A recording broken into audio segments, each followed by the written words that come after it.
இன்றைக்கி இந்த வீடியோவில் என்ன பார்க்க போகிறோம் அப்படின்னா, ஒரு கமர்ஷியல் ஃப்ளாட் வந்து சேலுக்கு வந்திருக்கு. இந்த லொக்கேஷன் எங்கே வருது அப்படின்னு பார்த்தீங்கன்னா, டிவிஎஸ் கம்பெனிக்கு நியராக இருக்கும். எக்ஸாக்டாக சொல்லணும் அப்படின்னு பார்த்தீங்கன்னா, கொத்தூரை தாண்டி டிவிஎஸ் கம்பெனிக்கு போகிற ரோட்டில் தான் இந்த ஃப்ளாட் வந்து அமைஞ்சிருக்கு. இந்த சைட் வந்து என்ன ஃபேஸிங் வருது அப்படின்னு பார்த்தீங்கன்னா, சவுத் ஃபேஸ்க்கு வரும். டோட்டலாக லேண்ட் ஏரியா எவ்வளோ இருக்குது அப்படின்னு பார்த்தீங்கன்னா 14 சென்ட் இருக்குது. இது வந்து ரெண்டாக டிவைட் பண்ணியிருக்காங்க. 7 சென்ட் 7 சென்ட் வந்து 2 சைட் இருக்குது. என்கிட்ட பார்த்தீங்கன்னா சில பேர் வந்து கேட்டிருந்தாங்க, வேர் ஹவுஸ் போடுற மாதிரி கமர்ஷியல் ஃப்ளாட்டாக சின்னதாக குடோன் மாதிரி வேணும் அப்படின்னு சில பேர் கேட்டிருந்தாங்க. ஸோ அவங்களுக்கு வந்து கண்டிப்பாக இந்த வீடியோ வந்து சூட்டபுளாக இருக்கும். இந்த சைட்டுக்கு பக்கத்தில் பார்த்தீங்கன்னா சின்ன சின்ன கம்பெனிஸ் எல்லாம் இருக்குது. இந்த சைட்லேருந்து பார்த்தீங்கன்னா ஜஸ்ட் ஒரு 1 கிலோமீட்டர் டிஸ்டன்ஸ்குள்ளே தான் டிவிஎஸ் கம்பெனியாக இருக்குது. ஒரு 300 மீட்டர் டிஸ்டன்ஸ்குள்ளே தான் அத்திப்பள்ளி டு தளிக்கு போகிற ரோடு வந்து கனெக்டாக இருக்குது.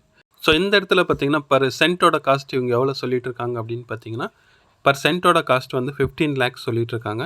ஸ்லைட்லி வந்து நெகோஷியபிள் இருக்கும். ஸ்க்ரீனில் நான் ஒரு நம்பர் கொடுத்துருக்கேன். ஸோ மோர் டீட்டெயில்ஸ் ஏதாவது வேணும் அப்படின்னு நினச்சிங்கன்னா ஸ்க்ரீனில் இருக்கிற நம்பருக்கு வந்து டேரெக்டாக கான்டாக்ட் பண்ணுங்கள்.